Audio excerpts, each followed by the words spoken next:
Hi, this is the Lincoln Journal-Star editorial board, and we're interviewing Senator Carol Blood, who's Democratic candidate for governor.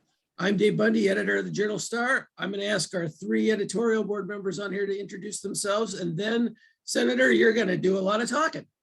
All right. Hi, Senator. I'm Pat Sangiovino. I am a news editor here, and I really like your room divider behind you. Or is that wallpaper? So that's all I wanted to say. Did she freeze up? I think she did. Okay. All right. Can you hear me okay now? Yep, Yeah. We're good. Yeah, it's the internet. They're working on it in this area, so I apologize in advance. All right, well, did you catch Pat's compliment of your background? I did. It's a screen that I bought to kind of shut off the rest of my house so we don't have people walking behind me. Very nice. I could use that. Kent? I'm Kent Walgamut. I write about arts and entertainment, and I've been on the editorial board for 12 years. So I'm the old guy here. Robin? I'm Robin Eschliman, and I'm a volunteer for the Journal-Star. I'm a commercial real estate agent for Eschliman Commercial Real Estate, and the host of the Grow Lincoln Economic Development Show.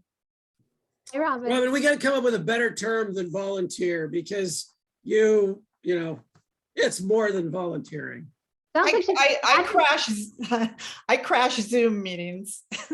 How about advocate? Sounds like she's an advocate to journalism for me. She does a lot of things. So, Senator, we will get started with this. This will take about 30 minutes. But if you get done early because you don't have a lot to say, nobody, there are no points off for that. Do you know me? Yeah. Okay. So first, and I'll kind of keep the pace moving if we do run into a problem. Fair enough. Why do you want to be the governor, and what experiences and attributes qualify you for that position? Easy question. So I have been in public office for, I think, 14 years, give or take a year or two, and been a community advocate for decades. And the one thing that became really clear to me at the beginning of this year is that the people that I talk to, not just in my area, but really across Nebraska, are really looking for something different. They're looking for a government who's going to really work hard to bring our residents, to bring Nebraskans back together. And the way I think that you do that is you do it by inspiring hope, and you work to transform the divisions that we have. And I always tell people that I think it's important that we start working towards what I call normalizing listening. So one of the things I'm involved in outside of serving others is something called the Listen First Project. And it's a national movement where we teach others and we practice it, where we listen first to understand. So I feel that as I run for governor, one of the things I want to bring forward is I extend grace when you and I don't agree on something, because it's really not my job to push my opinion on you. And what I'm going to do is I'm going to extend grace and ask you why you believe what you believe, where you're coming from, and then I'm going to shut up. I'm not going to take my turn and then and push my opinion on you. I'm going to take what you share with me, and then I'm going to get power from that. So as the next governor, I want to make sure that we really bridge that divide, not just between people who disagree, but between rural and urban, between upper class, middle class, lower class. We really have to start tearing away labels. And I wanted to look to other candidates to bring that forward. So I started reading the paper. I still read the paper, and reading the press releases and following social media. And I wasn't really finding a candidate that showed me they were going to help tear away these labels. Instead, I saw the opposite, right? I'm so sick of words like they're so progressive, they're so liberal, they're so conservative, they're so right wing. That's not the Nebraska that I grew up in. The Nebraska that I grew up in, it didn't really matter what party you were, it mattered what you stood for. I grew up in rural Nebraska, and if the farm next to us, if the farmer got hurt, you didn't knock on his or her door and go, excuse me, what is your party and what is your ideology? I need to know that before I can help you. We've become a country and now a state where the negative narrative, and it's been done on purpose by both parties, so the major parties, is really meant to distract voters. And so I decided, and I gotta be really frank, I was not talked into this. If you know me, you know you can't talk me into things, with the exception of volunteering for stuff. I'm not a sacrificial lamb. I decided I wanted to bring something different to the table, and at the very least, and I do plan on winning, at the very least, we're going to move the needle. I'm going to bring forward an effective type of leadership where all voices come to the table, no matter who they are, what they look like, where they come from, or how they identify. Because I think Nebraska really is for everybody. And I think, or I know, my track record really shows a long history of me doing this. So that's a long answer, but I want you to hear the process of how I got to that. That's why I'm running to be the next governor. And the experience that I bring forward really is different than all of the candidates. I served on the Bellevue City Council for 8 years as the at-large, the at-large representative. In Bellevue, that meant there were 5 wards and 1 at-large. The at-large represents all 5 wards, so you get 5 times the email and 5 times the phone calls, but the same pay. And the reason that I did that is because I knew one day I wanted to be in the legislature. I've known since 4th grade, our 4th grade tour. In fact, I have a picture of me standing in front of the Abraham Lincoln statue that day. I knew that day that I wanted to be a state senator, but for me, it was important first to raise my family. And of course, my family's raised and I have time to do that and be selfish.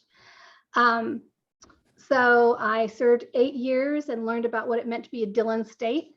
And I had a really keen understanding of the difference between state and local government.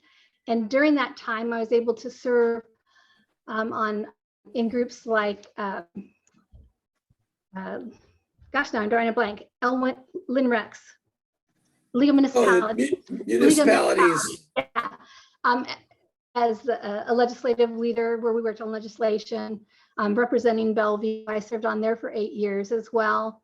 Excuse me. And then I ran for office. And what I bring to the table is not just serving as an elected official, but decades of volunteerism and activism, serving 8 years on the Bellevue Public Safety Foundation, raising tens of thousands of dollars for our first responders, and serving as president of that organization for 8 out of 10 years that I was there. Sarpy County Museum. I run the Bellevue Farmers Market as a volunteer. We're one of the top 5 markets in the state of Nebraska, and I'm there every Saturday for 5 months a year. And I do it all. There's no committee. It's a committee of one. Because we needed it and someone needed to show it some love and really grow it. I could talk all day about the volunteerism that I've done, but what I bring to the table is a very long history of getting things done successfully, truly reaching across the aisle, not just talking about it. I'm the minority in the legislature, but yet I've been very successful with my legislation, and I don't stay in my lane. A lot of people that work with policy like to only bring forward bills that are specifically in their committees or that pertain to topics that interest them. I'm kind of pragmatic. I look at a problem and this is a blessing and a curse, and I have to solve the problem. Mead, Nebraska is a really good example. If you give me something to work on, I'm going to work on it until I've exhausted all of my resources and then maybe even work on it a little bit more. So those are a few of the skills that I bring forward, and why I want to run to be Nebraska's next governor as well. But I'd be happy to answer questions if you're looking for something more specific. We're already running a little bit behind schedule, so I do have some more specific questions for you Sorry. on certain issues. Next one is, a lot of these you've already touched on a little bit. What are your thoughts? There are issues, public health, public education, where there seems to be some tension between local control and state control. And, where do you draw the line? What's your priority? So that's a loaded question for sure. So if I'm interpreting it right, I think, I've been an advocate to stop unfunded and underfunded mandates, which I think are part of that local control issue. Nebraska seems to be unaware that their property taxes have been kept high by these unfunded and underfunded mandates. And because we are Dillon's rule state, which means nothing can be done at the state level that isn't done, at the local level that isn't done at the state level when it comes to political subdivisions, they're never going to have true property tax relief. And they're never going to have really the freedom that they should have as that entity, as long as we are a Dillon's rule state. So with that said, I think that we have had a really weird dichotomy going on, especially in the legislature right now, where the people that have traditionally been no big government all of a sudden think it's necessary to have government overreach. And so I think the reason the question is a loaded question is that what happens to be the hot topic of the year? For example, I'm going to dive into CRT. We're seeing a lot of parents come to school board meetings and PTA meetings and talking about that issue and really focusing in on that issue and making it hard for educators to do their jobs and demanding that the state do something, but yet no one can bring forward a single curriculum in Nebraska and show me that that's actually being taught. So I think that we have, when it comes to government overreach, when it comes to too much government and local government, I think part of the issue is that elected officials, politicians, candidates are doing something called smoke and mirrors. They're scaring people with pretend problems or problems that really aren't issues in Nebraska, so they never really have to solve the real problems. It seems like everybody's worried about what all the other entities are doing, and they're not worried about themselves. Okay, got a question about a real problem, prison reform. Yes. Where should we go?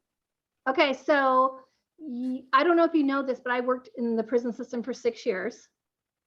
So I worked at D&E, LCC, the Penn, and OCC. And I was only one of 3 women on the shift when I worked my first few years at LCC.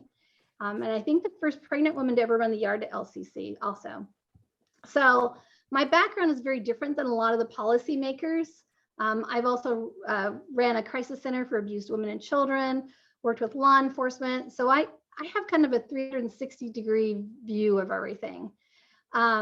We aren't going to be able, as you've heard on the floor this year already, we're not going to be able to build our way out of it. We can't build our way out of this problem. And this is one of about 10 problems that have been allowed to fester over the last 20 years. Because if you read the Lincoln Journal Star, you know that this became a really big problem when Governor Heineman was here. And we didn't address it then. And so what we're going to have to do is really a multifaceted approach, right? Building a prison isn't going to do it.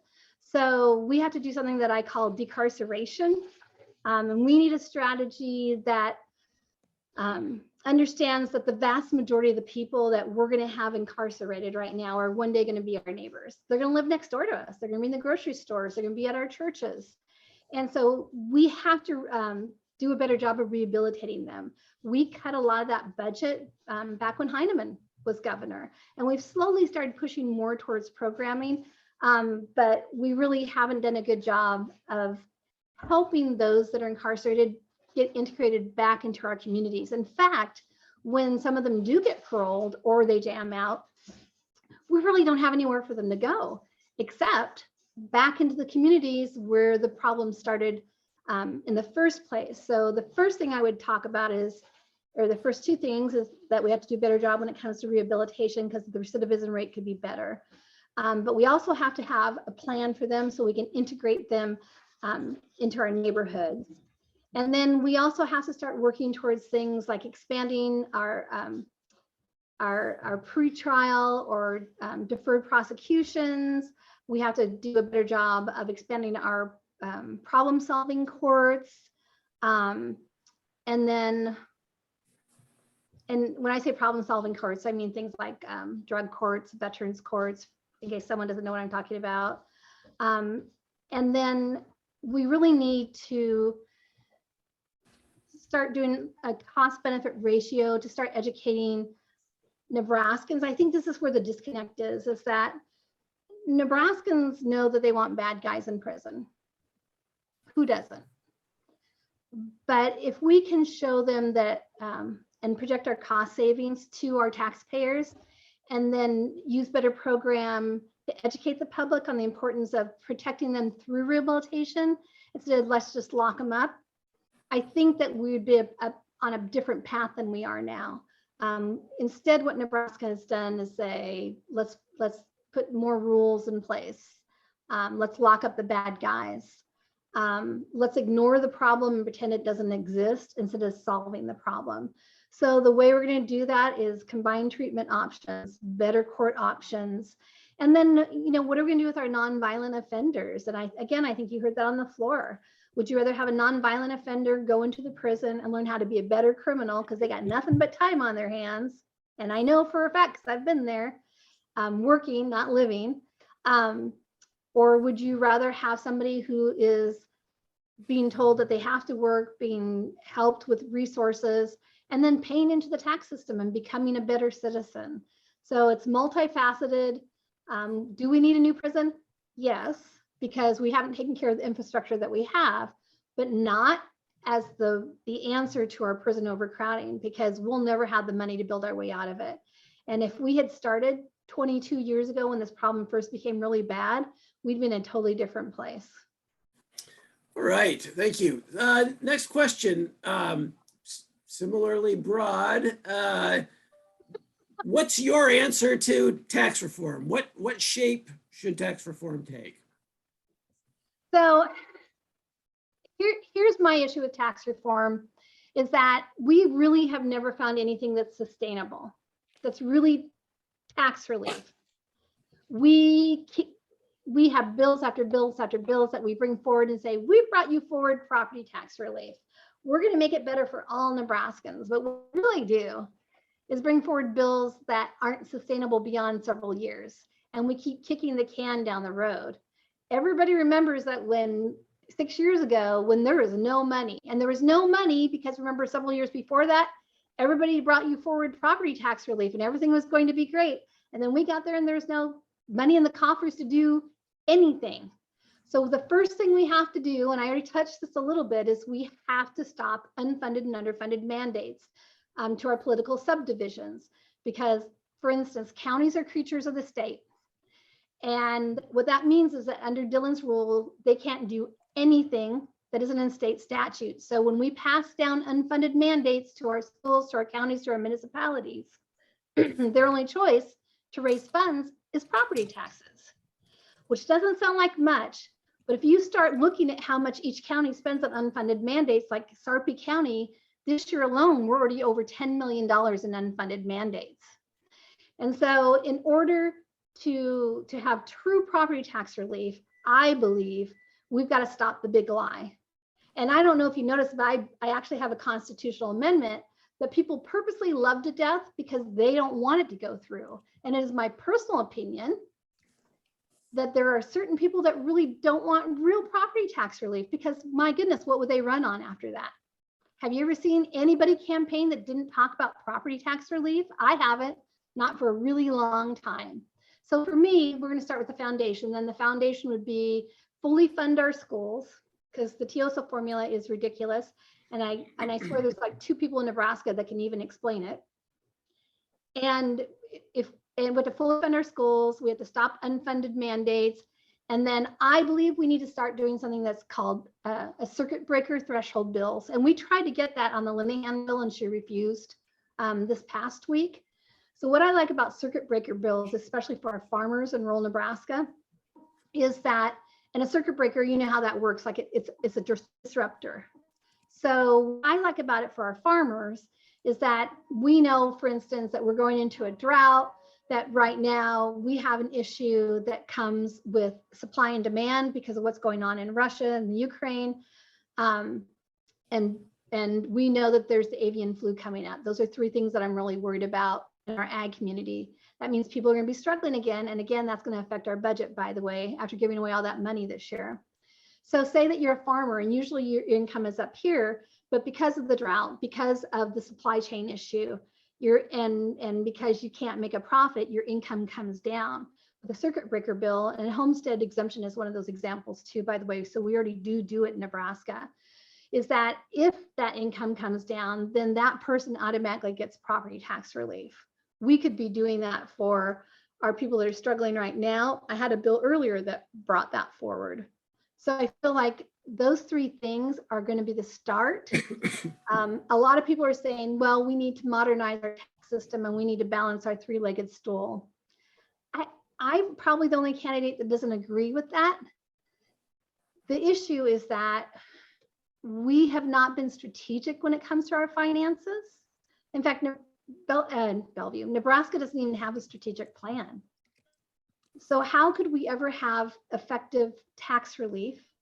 How could we ever have effective tax proposals or a tax system if we never really plan for it? We've never done that. Can you name one year when Nebraska actually sat together, brought everybody to the table, and Blueprint Nebraska doesn't count? When our state government had a plan that they worked and moved forward with, because it's a living, breathing document, and that would be something you would revisit each year and then move forward. And each year you do a little more and a little more, and you'd meet your goals. If you didn't meet your goals, you'd know why. We don't do that. And we need to do that to have more effective tax system. All right, we've got 3 remaining questions plus whatever Kent's got up his sleeve. And so we'll have to move along pretty quickly here. Try and talk even faster than I already do. Yeah.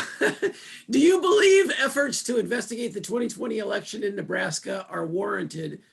And do you support efforts to change the state's election law and procedures? And if so, what changes need to be made to avoid disenfranchising voters or suppressing votes?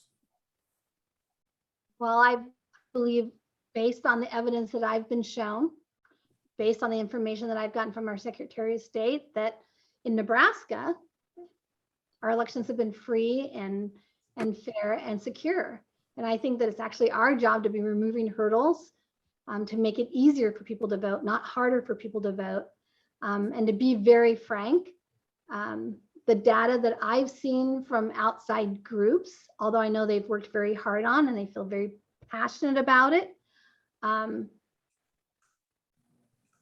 it has not come from as reliable sources in many cases as what I've gleaned from the Secretary of State and other sources. So for me, I feel that we should make sure that it is easier for people to vote, and that if something's not broken, why are we trying to fix it? Okay. Should the legislature scrap nonpartisanship? And if not, how do you make it be nonpartisan? You listen first to understand, you know, and you stop labeling. I think that, again, we have to see ourselves as stewards and not politicians.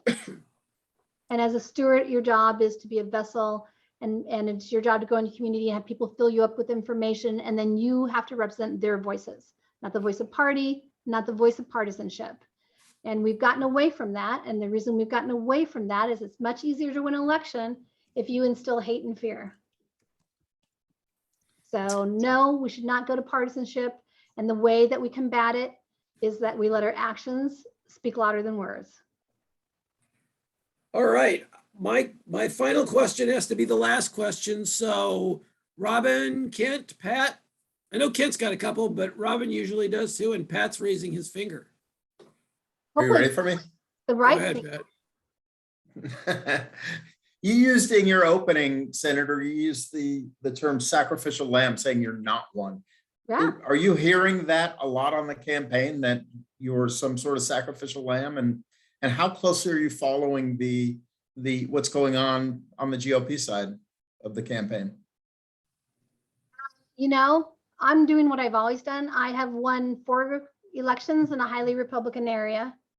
And I did that because I do boots on the ground, and I don't need to spend a lot of money because I understand how campaigns work.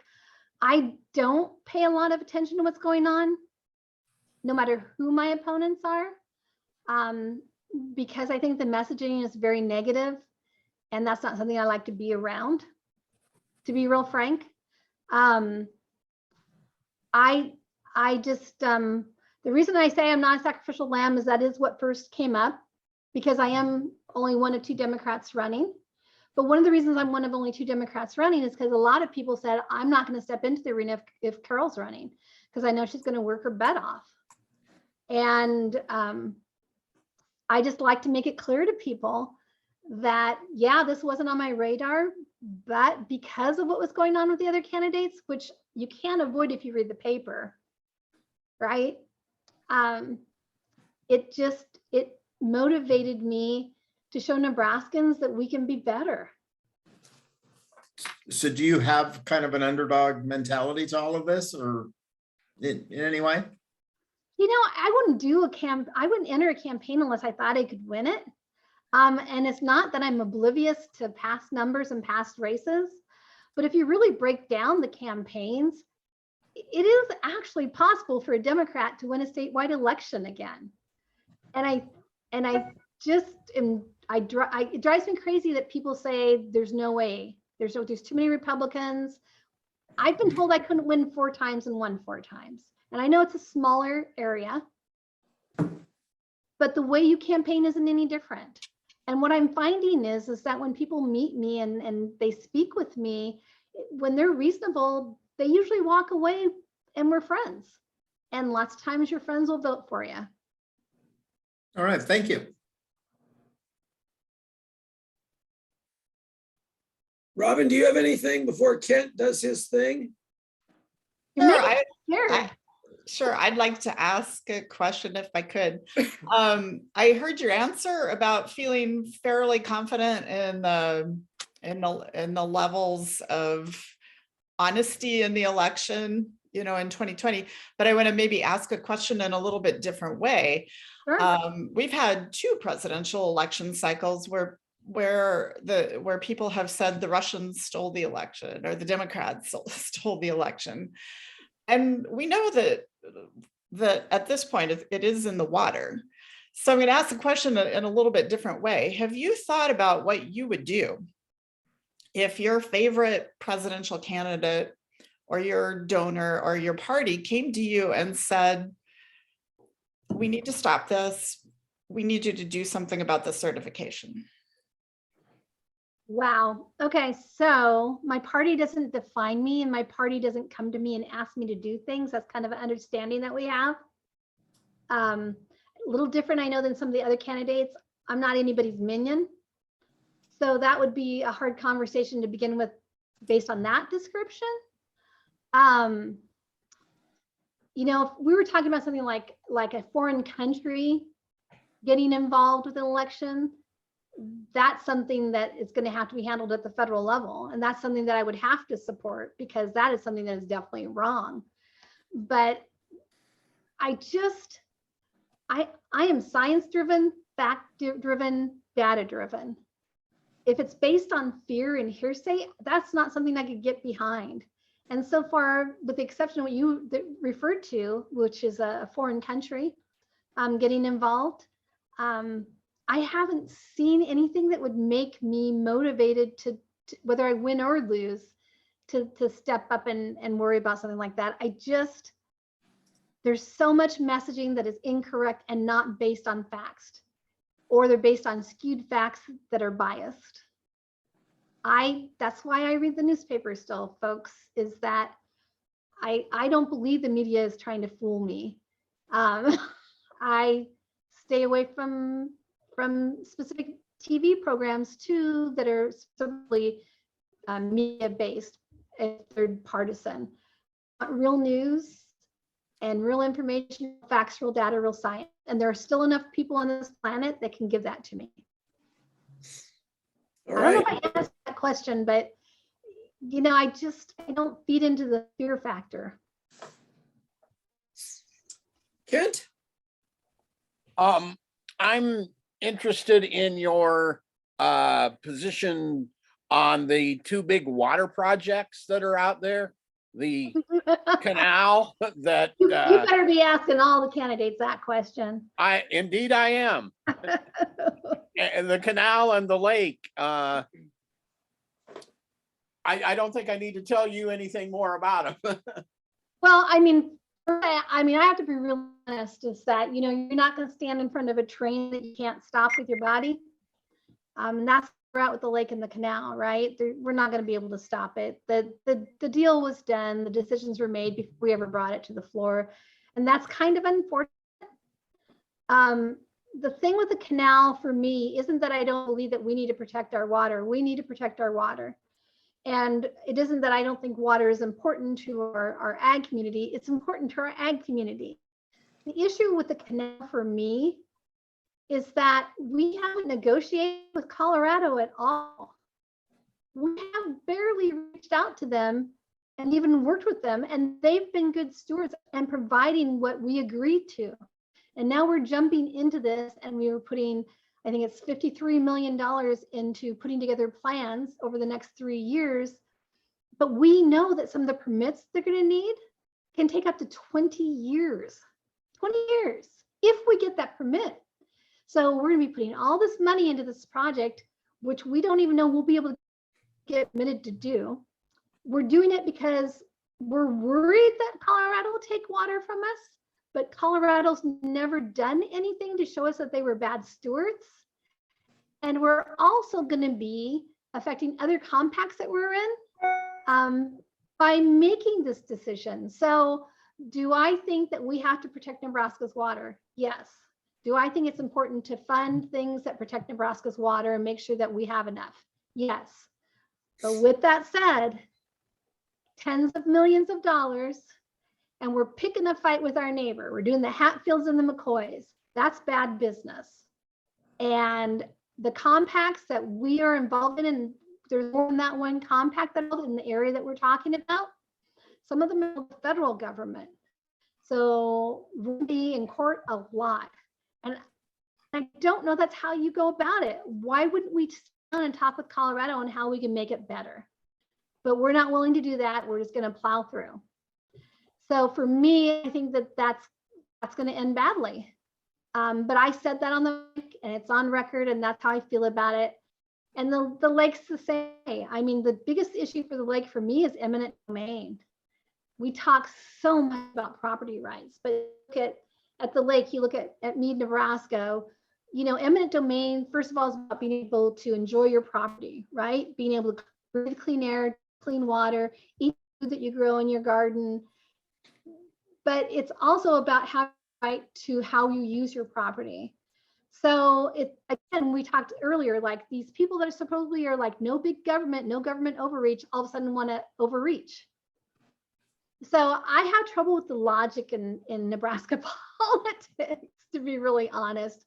I'm concerned about the lake, mostly because of the eminent domain issue. I am concerned about the canal because we're being bad neighbors. And do I think that as elected officials, we need to be strong and push things forward? Absolutely. But that doesn't mean we have to be steamrollers. All right. Thanks. The last question for you then, Senator, is what didn't we ask you that you wish we had asked you? How about what I like to tell my Republican friends? Okay.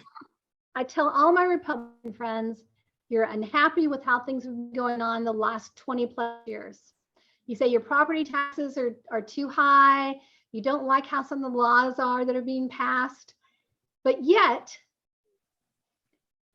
the body has always been predominantly Republican. And your governors over the last 20 years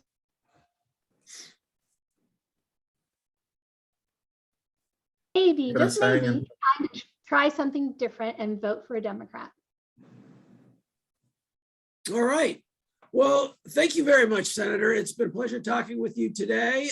We appreciate your time, and we wish you a great rest of your day, good weekend, and all that. So, It's my pleasure. Thank you for your time, and I look forward to seeing tomorrow's edition. all right. Thanks a bunch. All right, thanks, friends. Bye, everybody.